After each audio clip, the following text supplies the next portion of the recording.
Clive Hale for ABC National Late Edition News. Good evening, thank you for joining us. United Nations weapon inspectors are on their way back to Iraq 1 week after UN inspectors were refused permission to install missile monitoring cameras. The UN has again warned Iraq of serious consequences if it blocks efforts to disarm the country. But a compromise has been worked out to avoid another confrontation.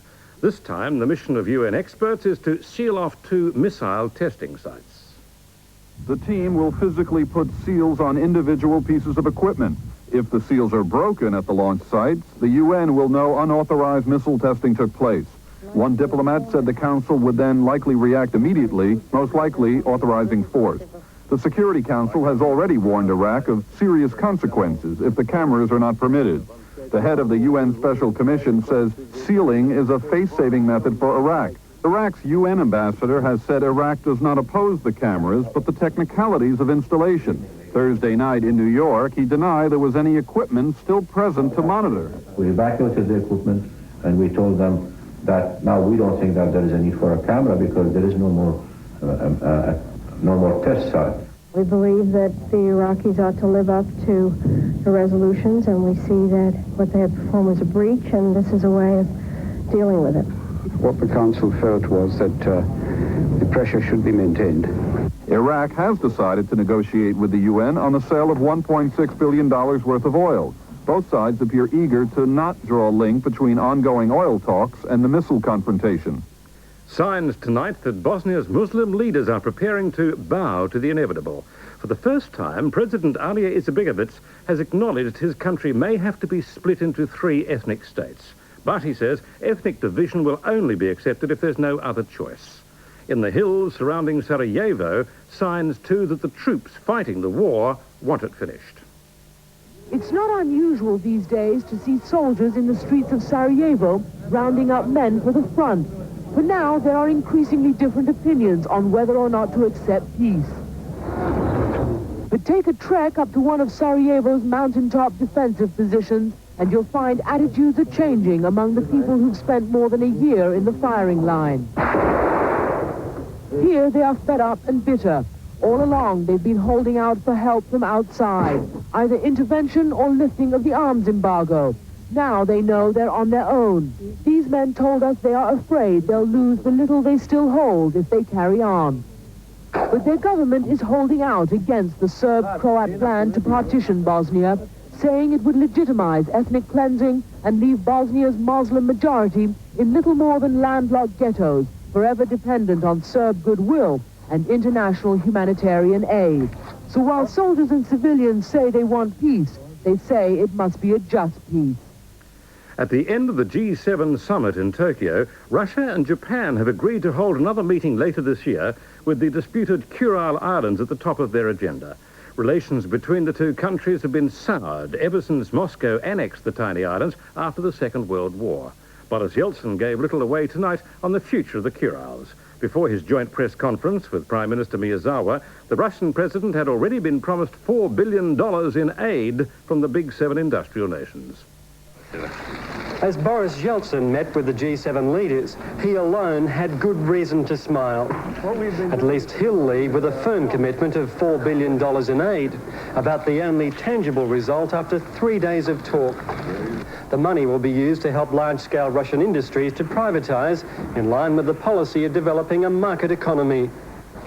At what was likely his final act on the international stage, Japanese Prime Minister Miyazawa concluded the summit with the economic declaration.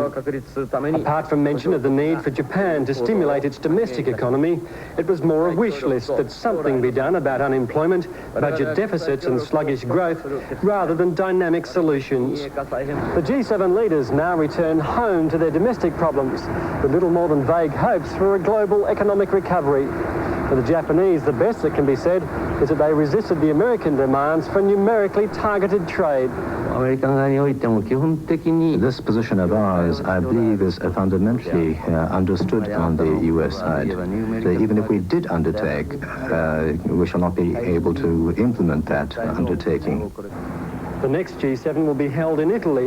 One thing summiteers did agree on was a shorter, less formal meeting next time, a downgrading of an organisation many believe has long outlived its usefulness. A riot at a jail outside Moscow has left 5 inmates dead and more than 40 prisoners and police wounded.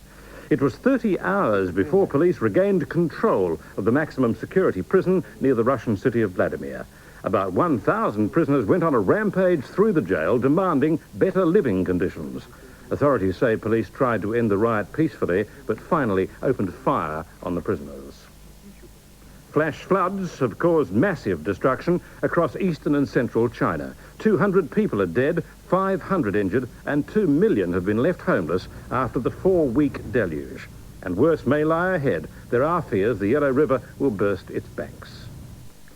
Revelations tonight of plans to scrap Australia's controversial nuclear science organisation and transfer its work to the CSIRO. The proposal is contained in a confidential submission leaked to ABC News. Federal Cabinet will be asked next week to ratify a major overhaul of Australian science, the biggest in 10 years. Australia's nuclear research reactor at Lucas Heights is run by the federal government's Nuclear Science and Technology Organisation, ANSTO. A troubled body, it's been subjected to intense criticism from local residents, anxious about the safety of both the reactor and the radioactive waste stored on site. Tonight, details of a government move to abolish the organisation. This leaked cabinet submission from the office of the Science Minister Chris Schott proposes ANSTO be wound up, its work taken over by the CSIRO.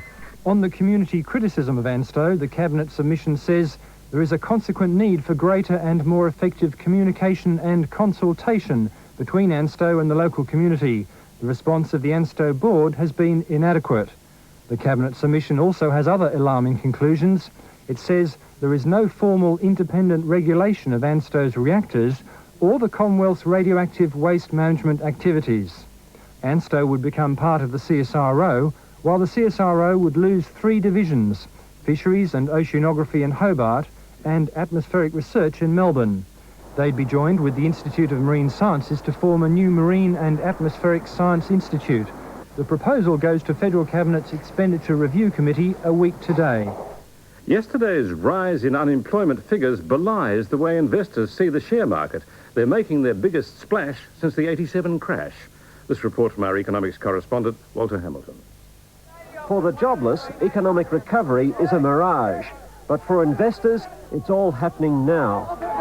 Traditionally, the equity market has been 18 months in front of the real economy, and we're seeing now people sort of looking at their numbers for 94 and 95, seeing light at the end of the tunnel. The share market has gone to its highest level since the crash of '87. The All Ordinaries Index, starting the year at around 1,500, has advanced 20% further. The Gold Mining Index has climbed 140% as the bullion price heads to a 3-year high. The surge in the gold price has raised hopes of a general improvement in commodity prices. Although that may be some time coming, it's been enough to put some strength back into the Australian dollar, a prerequisite for another cut in official interest rates. The market has said to the government, go for it. We are ready for another cut in interest rates. All we want you to do is push the button.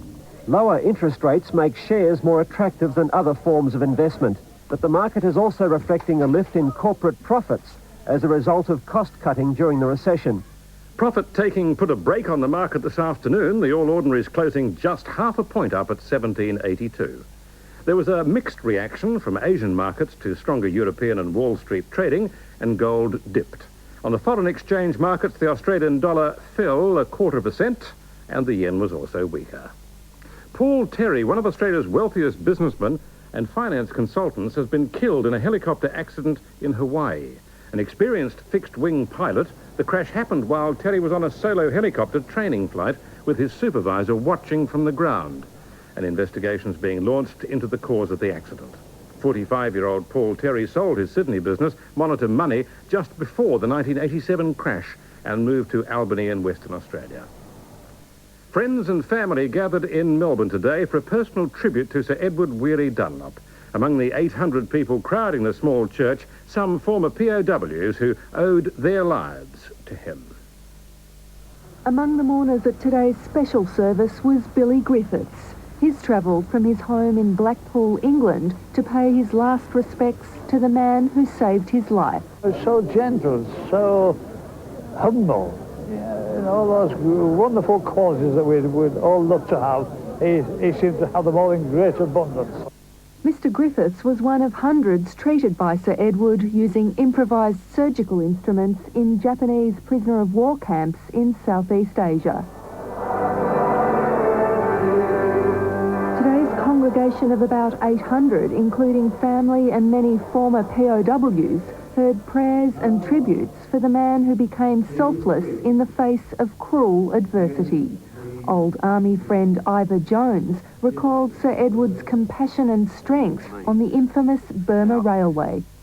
Our deaths on the railway were the smallest on the railway. It was through the magnificent leadership, courage and skills of this man. In a very deep sense, he was your saviour. In another sense, he was your friend. A Sir Edward Dunlop Fellowship for Cancer Research worth almost $500,000 was announced today by the Anti-Cancer Council of Victoria, and support is mounting for a commemorative statue. A full Commonwealth State funeral with military honours will be held in Melbourne on Monday. A great Australian gone. Well, now the national weather for the start of the weekend for you. Some early rain expected for Brisbane, showers for Adelaide and Perth. It should be mainly fine in Canberra and Melbourne, and fine in the other capital cities. Clive Hale for ABC Late Edition. Thank you for being with us around Australia. We're back for you on Monday. Meantime, we hope you have a great weekend. Good night.